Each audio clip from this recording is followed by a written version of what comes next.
just want to honor Pastor Henry and Teresa Wilson for giving me this opportunity to bring the word, because it's always a really big blessing. Amen. It's not something that we take for granted or lightly. Hallelujah. So as you saw, the message, or the title of my message is, "This is your burning bush moment." Tell someone, this is your burning bush moment. Hallelujah. Now, I want to start by looking at the first part of the life of Moses. You can go home this afternoon if you want to, and you can go and read Exodus 2, 3, and 4 for yourself, just to get the bigger picture. So make it like a Bible study. Hallelujah. Praise the Lord. And for those of you who are watching online, you are also welcome. I did not forget about you. Please share this with someone so that they can also enjoy the word. Hallelujah. So I want to start by looking at the first part of his life. So we all know Moses was born as a Hebrew boy in a Hebrew home. Now I'm saying that for a reason, okay? And we know that in that time, Pharaoh murdered all the little baby boys, and his mother wanted to save his life, and she protected him by hiding him. But after a while, she had to make a plan, because he was growing.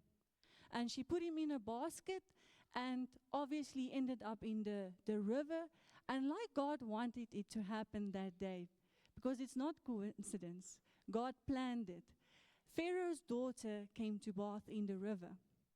And one of her servant girls they walked alongside the river, if you read the word, and she saw this basket. And she took it to Pharaoh's daughter, and she opened it up, and she saw that it was a baby boy, a Hebrew baby boy. And Moses' sister was standing close by. If you read the word, you will see that. And she mentioned, or she suggested to Pharaoh's daughter, that there's a Hebrew woman that can nurse this baby boy for you if you want to. And she agreed, and Moses' sister took it to the baby boy to the woman, and she nursed him, and when it was time, she took him back. So Moses grew up actually in an Egyptian home. Now, just to give you a bigger picture on this, growing up in a Hebrew home in that time was like growing up in a Christian home today. Your parents served the Lord, they feared the Lord, they go to church.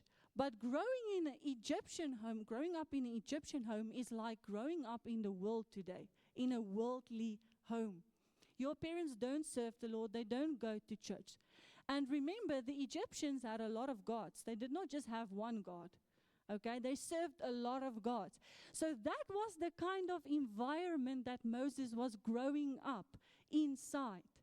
He knew about their ways. Remember, he ate with them. He lived with them. That was his normal in that season of his life. He was growing up like that.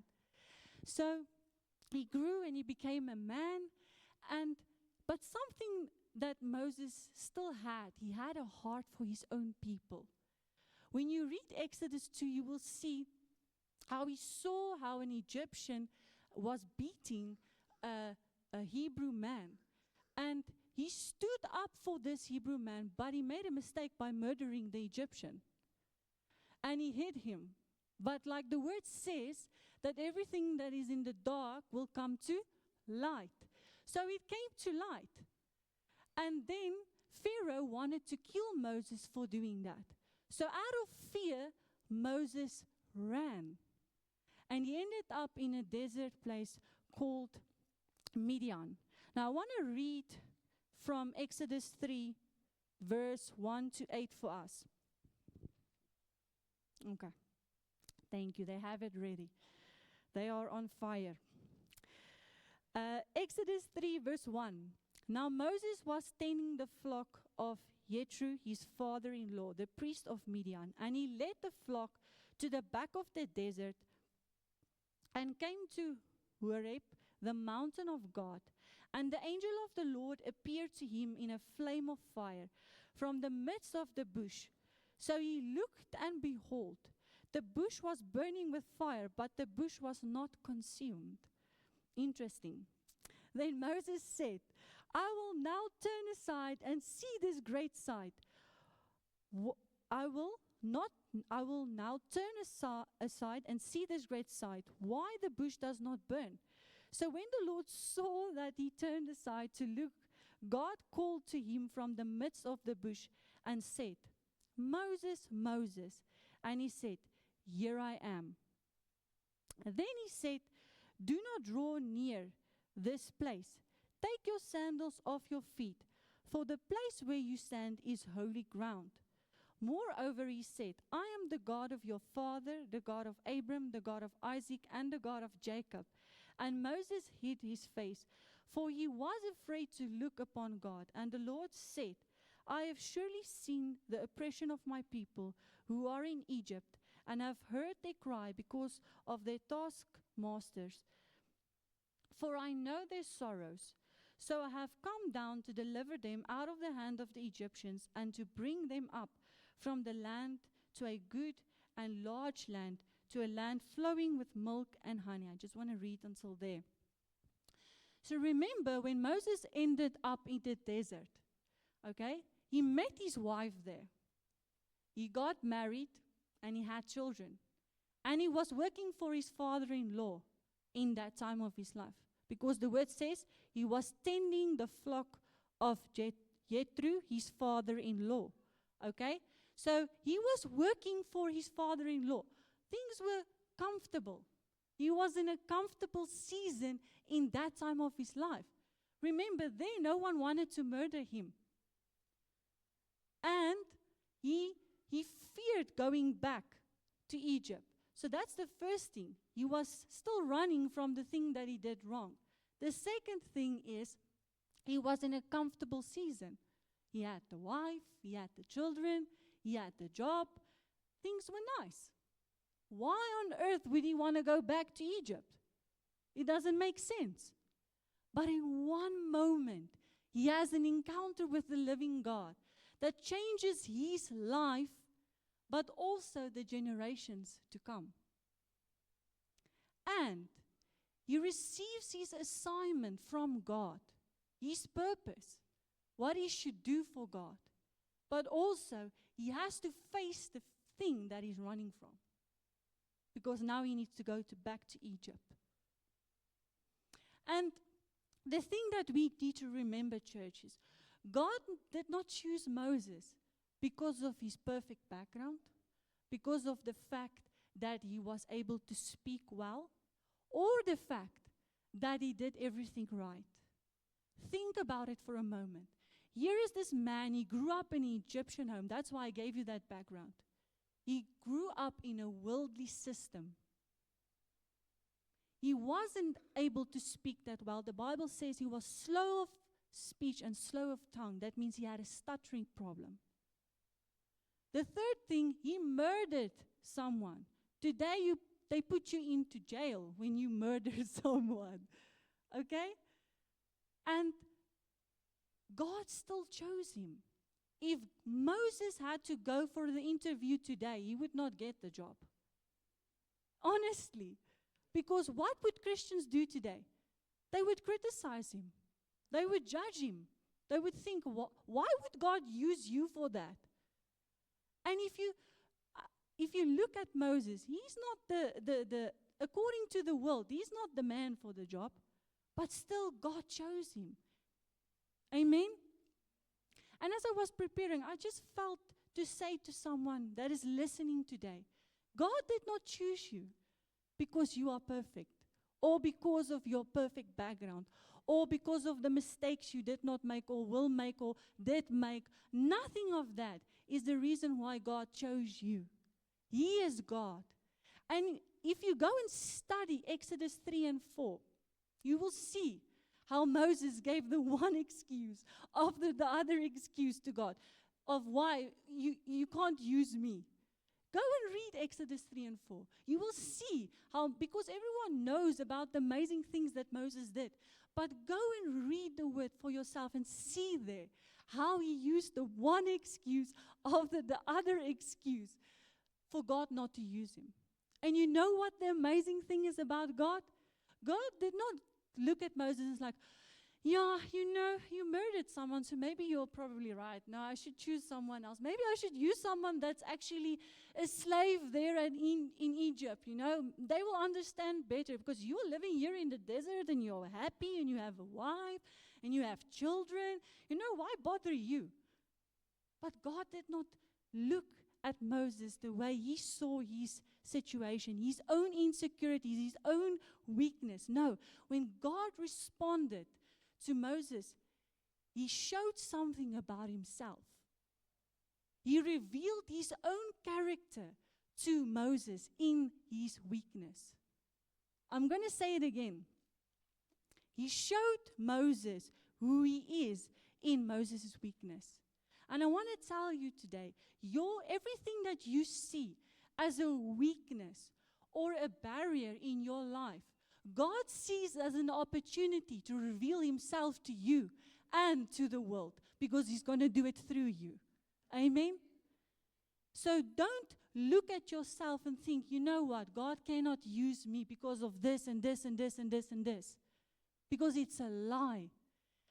Our weakness is for his glory. Amen? Amen. Yes, give Jesus a hand. Hallelujah. Now, church, this is the main reason why our inner room time, the secret place with God, is so important. Because when you spend time with him, he changes you. He changes your mind. He changes your heart. The word says in James 4 verse 8, draw near to God, and he will draw near to you. And that is exactly what Moses did. Think for a moment. There was a burning bush. He could have walked away. It would have been stupid, but he did. He did not walk away. He walked towards the burning bush. So he could have walked away, but he made a choice. So he drew near. He drew near to God.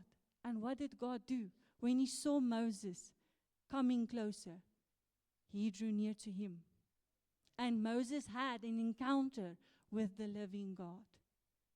And God is calling his church back to that. He's calling us back to that inner room, that secret place, because we've gotten so busy and distracted with so many things that we are missing that. We are missing that. Hallelujah. And something that you need to realize, or we need to realize as the body of Christ, we cannot impress God like we impress people. You can come and you can wear nice clothes because we love to do that. You can have a nice car. You can have a nice house. You can even speak very deliciously English.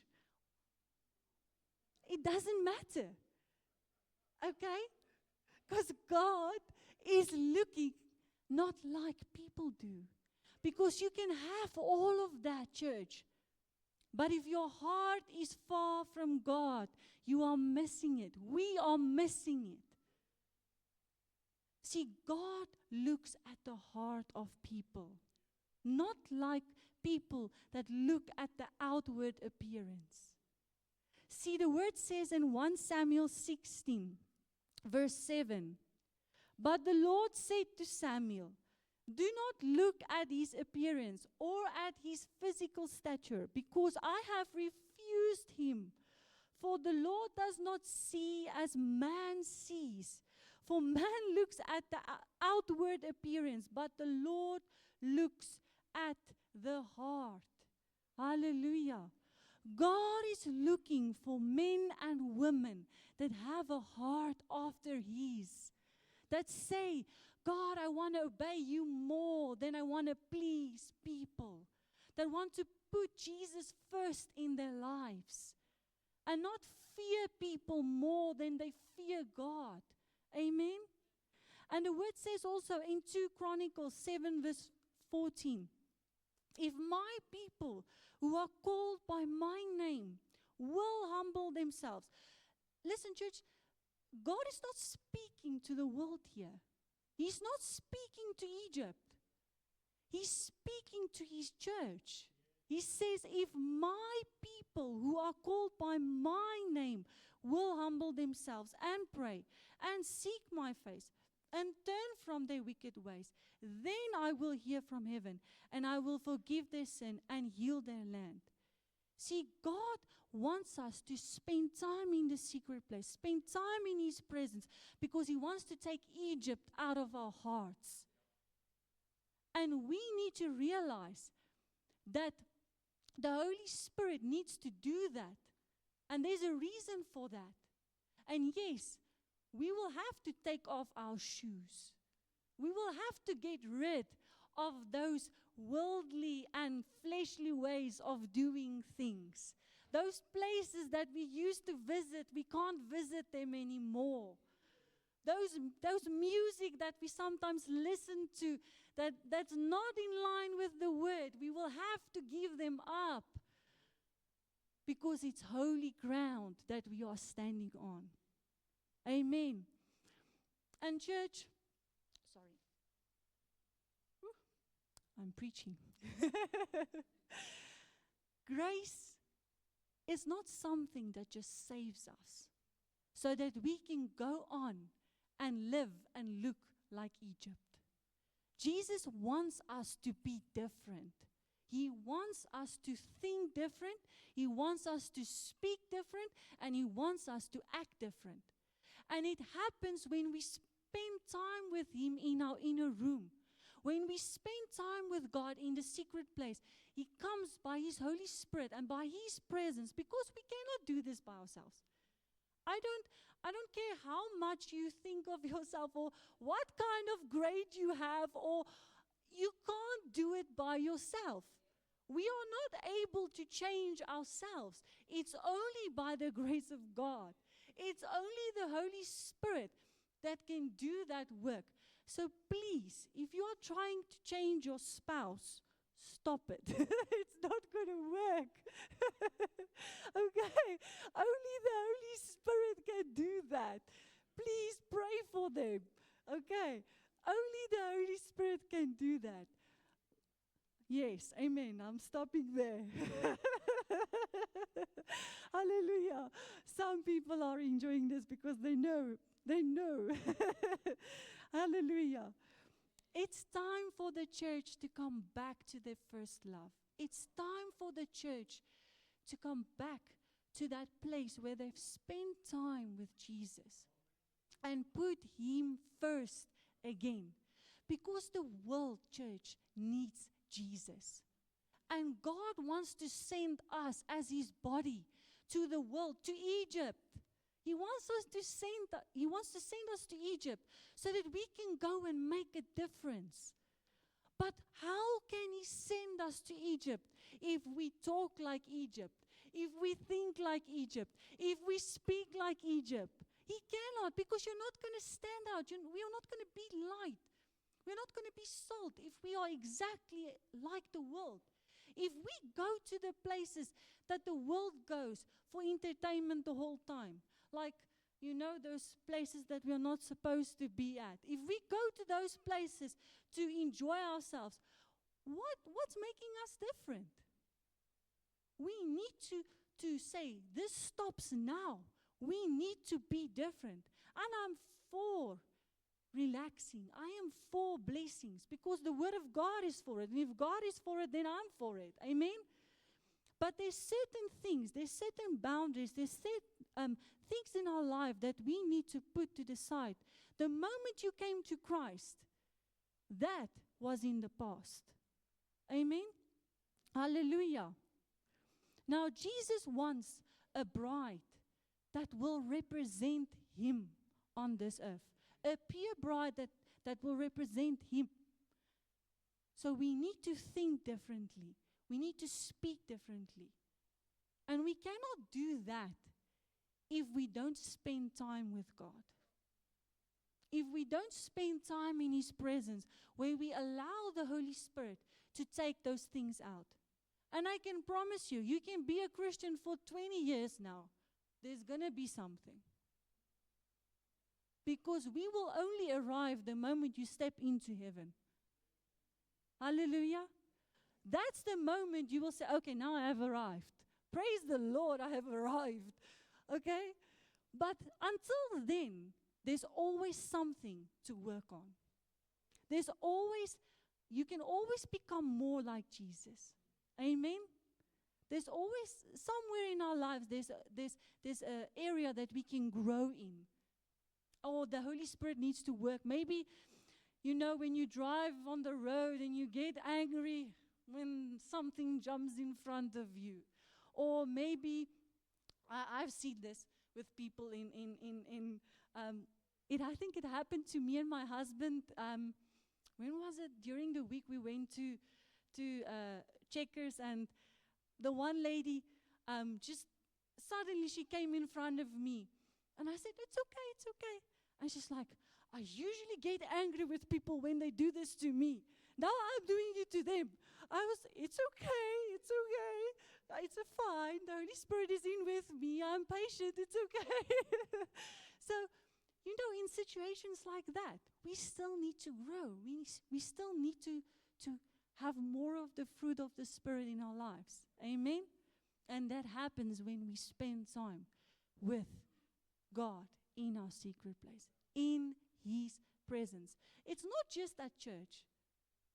If you just think that the changing of your heart will take place just at church, you're making a mistake. This is our home. And yes, we hear the word, and the word washes our mind. But we as the body of Christ still need to make time every day for God and spend time in His presence. It cannot be just a Sunday thing. Amen? Hallelujah. Now, this is our burning bush moment, church. This is our time for revival. And the thing is, we have a choice. We can either look at the burning bush and walk away, like some people will do, and stay the same. We can do things the same. We can go back to those things that we shouldn't be doing. Or we can make a choice. We can walk like Moses towards this burning bush.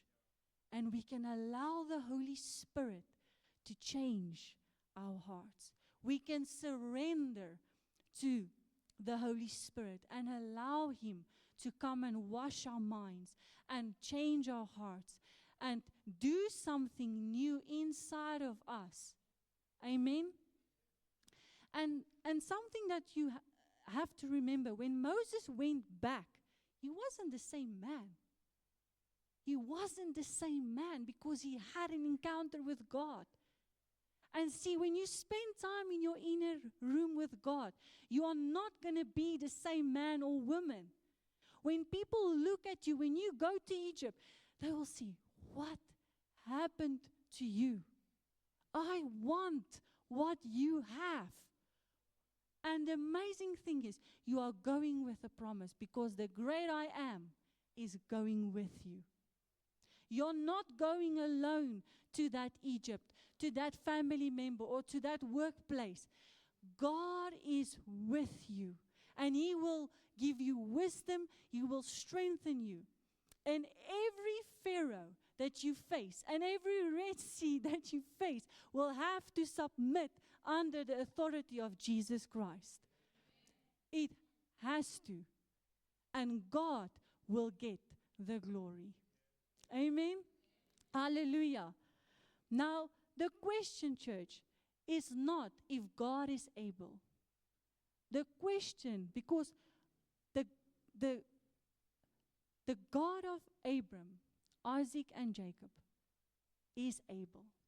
The great I am is able. The question is, church, are we available?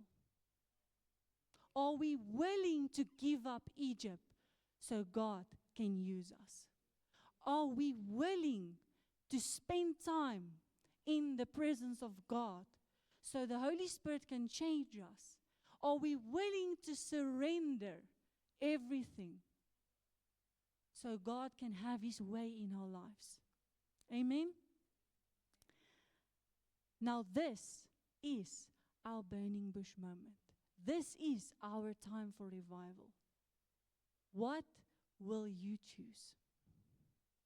Amen. Let's pray.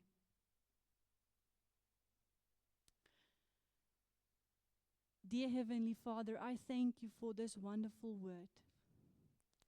Lord, I thank you that this is the time for revival and that you are calling your church back, Father, to the secret place.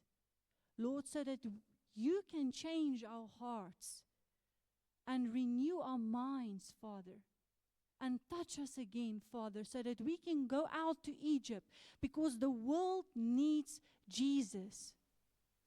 And Holy Spirit, only you can do that work inside of us. We cannot change ourselves. We are not able to do that.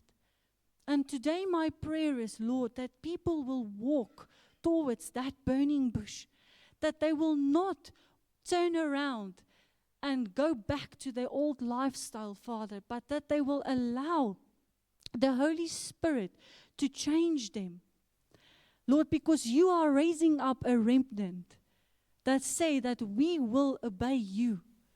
Lord, that will have a passion for you, that will put you first. And that is my prayer, Lord, that we will be part of that remnant, that we will be part of what you are doing right now, and that we will not miss it, Father.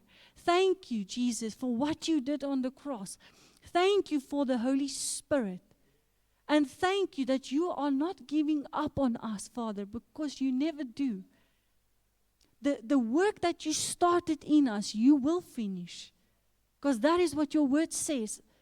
But Lord, I pray that people will come back to that secret place, and that they will spend time with you again, Father, and that they will seek your face again, Father, and that they will humble themselves again, Father, and put you first, so that you can use them in a mighty way, Father. And Lord, I also pray for the people that feel, but I'm not worthy because of the things that I did in the past, or whatever the case might be. Father, I break that in the mighty name of Jesus. And I thank you, Father, that you call them worthy, because they are a new creation in Christ. And Lord, I ask that you will strengthen them, Father, and help them to face the things that they have been running from, Father. In Jesus' mighty name, we give you all the praise and all the honor. We worship you, King Jesus, because you are on the throne. Hallelujah. Amen.